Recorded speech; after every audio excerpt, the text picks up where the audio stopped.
Hello friends, welcome back to my channel maths hub in Telugu. So ఈరోజు నేను discuss చేసే topic ఏంటంటే statistical methods for data సైన్స్లో testing of hypothesis. So ఆ testing of హైపోథసిస్లో types of Z test చెప్తున్నాను. So ఆ types of Z టెస్ట్లో ఒక ప్రాబ్లం చూద్దాము.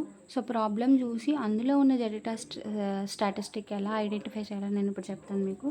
సో ఫస్ట్ అయితే ప్రాబ్లం చూద్దాము, చాలా ఈజీగా ఉంటుందండి.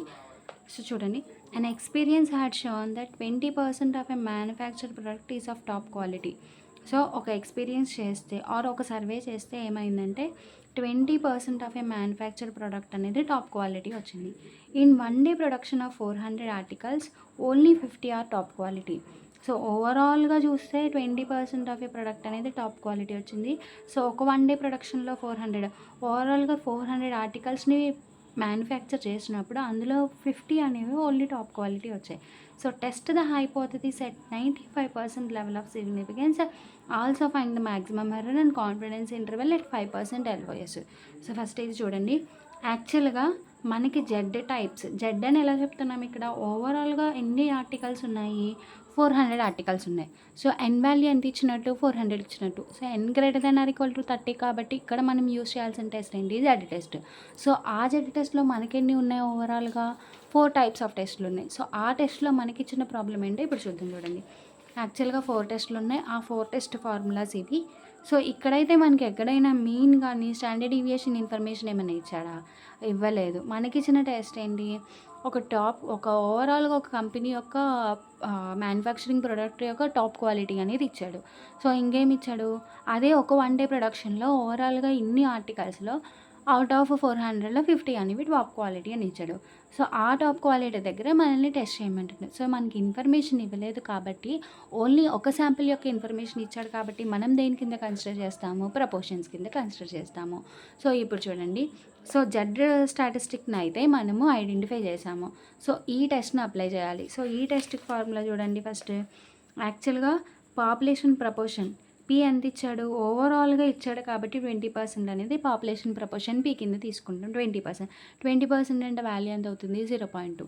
P plus Q is equal to 1 కాబట్టి దాని నుంచి Q value 1 minus P, Q is equal to 0.8. పీ వచ్చింది, క్యూ వాల్యూ వచ్చింది, ఎన్ ఈజ్ ఈక్వల్ టు ఎంత ఇచ్చాడు, 400. అందులో టాప్ క్వాలిటీ ఎంత, 50. So sample proportion small P is equal to formula ఏంటి, x/n. So X value, P value ఎంత వచ్చింది, 0.125. సో ఇప్పుడు మనం ఇక్కడ టెస్ట్ చేయాలి, ఓవరాల్ క్లైమ్ దగ్గర టెస్ట్ చేయాలి. H0 P is equal to 20%. So వాడు అదే కదా ఇచ్చాడు. సో అక్కడ మనం టెస్ట్ చేస్తాము. So P is equal to 20% అంటే మీనింగ్ ఏంటి, 20% of a manufacture product is of top quality. So ఇక్కడ చూస్తే ఆల్టర్నేటివ్ హైపోథసిస్ ఎలా తీసుకుంటామంటే, ఈ టైప్ ఆఫ్ ప్రాబ్లమ్స్లో ఇక్కడ టాప్ క్వాలిటీ అన్నాడు, దానికి కాంట్రడిక్షన్ ఏముంటుందండి, నాట్ టాప్ క్వాలిటీ అవుతుంది. అయితే టాప్ క్వాలిటీ లేదంటే నాట్ టాప్ క్వాలిటీ, అంతే కదా, అయితే గుడ్ లేదంటే bad. So top quality.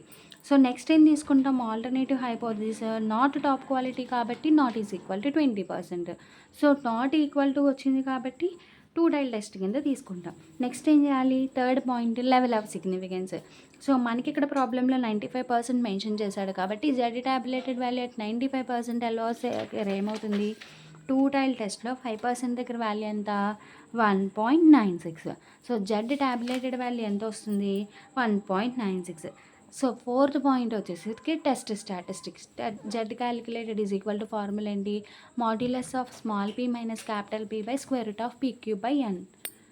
So ఇచ్చిన ఇన్ఫర్మేషన్ మొత్తాన్ని ఈక్వేషన్లో సబ్స్టిట్యూట్ చేస్తే మనకి వాల్యూ ఎంత వచ్చింది, 3.75. ఇప్పుడు ఏం చేయాలంటే జెడ్ ట్యాబ్యులేటెడ్ వాల్యూని క్యాలిక్యులేటెడ్ వాల్యూని కంపేర్ చేస్తాము. సో ప్రతి టెస్ట్లో జెడ్ టెస్ట్ ప్రతి దాంట్లో జెడ్ ట్యాబ్యులేటెడ్ వాల్యూ అనేది గ్రేటర్ దాన్ అయితేనే జెడ్ క్యాలిక్యులేటెడ్ వాల్యూ అయితేనే యాక్సెప్ట్ H0 అవుతుంది, అదర్వైజ్ రిజెక్ట్ H0. సో ఇక్కడ జెడ్ ట్యాబ్యులేటెడ్ వాల్యూ 1.96 వచ్చింది, less than Z calculated value అంటే మనకి కాంట్రడిక్షన్లో వచ్చింది కాబట్టి reject the null hypothesis H0, accept the alternative hypothesis H1. So H0ని రిజెక్ట్ చేసింది, H1ని యాక్సెప్ట్ చేసింది. అంటే H0లో ఏం తీసుకున్నాము, 20% of a manufactured product is not of top quality, is not of top quality. So మీకు ఇక్కడ ఆల్రెడీ నేను ఇచ్చిన ఒక దాంట్లో మీకు మెన్షన్ చేశాను. సో ఇక్కడ ఏంటంటే మనకి యాక్చువల్గా మ్యాక్సిమం ఎర్రర్, కాన్ఫిడెన్స్ ఇంటర్వెల్స్ కూడా ఫైండ్ అవుట్ చేయమన్నాడు కాబట్టి ఈ ఫార్ములాకి మ్యాక్సిమం ఎర్రర్ ఎంత is equal to Z alpha by 2 into square root of PQ by N. మీకు ఈ మ్యాక్సిమం ఎర్రర్స్ అని చాలా సింపుల్ అండి. జెడ్ ఆల్ఫా బై 2 ఉంటుంది. ఏదైతే టెస్ట్ స్టాటిస్టిక్లో డినామినేటర్ వాల్యూ ఉంటుందో అది ఇంటూ వస్తుంది. సో ఫస్ట్ టెస్ట్లో చూడండి డినామినేటర్లో ఎంత ఉంది, sigma by root N. So Z alpha by 2 into sigma by root N. Same అలాగే ఇక్కడ జెడ్ ఆల్ఫా బై 2 ఇంటూ డినామినేటర్లో ఉన్న value square root of sigma 1 square by N 1 plus sigma 2 square by N 2. Same అలాగే ఇక్కడ Z alpha by 2 into square root of PQ by N. Same last test ఏమవుతుంది, Z alpha by 2 into square root of PQ into 1 by N 1 plus n 2. So మళ్ళీ ఇక్కడ చిన్న point ఏంటంటే మనకు వచ్చిన alternative hypothesis 1 tile అయినా 2 tile అయినా సరే మనం ఏం చేయాలంటే ఇక్కడ జెడ్ ఆల్ఫా బై 2 వాల్యూ అనేది 2 టైల్ టెస్టే తీసుకోవాలి. ఎందుకు అంటే ఒకవేళ మీకు ఓన్లీ ప్రాబ్లమ్ ఇచ్చి అందులో టెస్ట్ స్టాటిస్టిక్ క్లైమ్ని హైపోథసిస్ చేయమని అడగకుండా డైరెక్ట్గా మ్యాక్సిమం ఎర్రర్ ఫైండ్ అవుట్ చేయమంటే మీరు ఏం చేస్తారు, ఈ ఫార్ములా తీసుకుంటాం. ఇచ్చిన ఇన్ఫర్మేషన్ బట్టి మనకి ఏ టెస్ట్ స్టాటిస్టిక్ కనిపిస్తే దాని రిలేటెడ్ మ్యాక్సిమం ఎర్రర్ ఫార్ములా తీసుకుంటాం.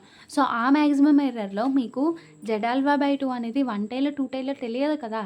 సో అక్కడ డైరెక్ట్గా ఏం చేయాలంటే మీకు టెస్టింగ్ ఆఫ్ హైపోథసిస్లో 1 టైల్ వచ్చినా 2 టైల్ వచ్చినా ఇక్కడ జెడ్ ఆల్ఫా బై 2 వాల్యూ అనేది కంపల్సరీ 2 టైల్ వాల్యూనే తీసుకోవాలి. ఇంటూ మిగిలిన వాల్యూస్ అన్నీ సబ్స్టిట్యూట్ చేసి వాల్యూ ఫైండ్ అవుట్ చేస్తారు. సేమ్ అలాగే కాన్ఫిడెన్స్ ఇంటర్వెల్స్ కూడా ఫార్ములా చూసుకోండి. ఏ టెస్ట్ అడిగితే ఆ టెస్ట్లో కాన్ఫిడెన్స్ ఇంటర్వెల్స్ చేసేయండి. సో ఈ వీడియో కనుక మీకు నచ్చినట్లయితే లైక్ చేయండి, షేర్ చేయండి అండ్ సబ్స్క్రైబ్ చేయండి.